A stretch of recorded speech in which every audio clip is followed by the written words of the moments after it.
Göz özü çox zaman bəzən baxır eyni şəklə malladır adamı. Fərqli görür. Göz fərqli göstərir bəzən. Əleyhissalam gözün təbiətindən danışır. Deyir, göz insanı xətaya salır, səhvə salır. Axı göz insanı agah etmək üçündür. Göz görür, məlumatda olur, insan xəbərdar olur. Belədir? Bəli. Amma baxışın arxasında düşüncə olmayacaqsa, səhv olacaq o.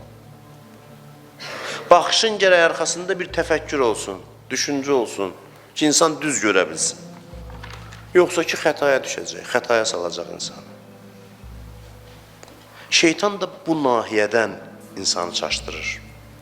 Əl-uyun məsaiduş şeytan. Buyurur ki, göz şeytanın aldatma vasitəsidir. Göz. Baxışlarınıza hərdən bir ehtimal verin ki, bəlkə səhv gördüm.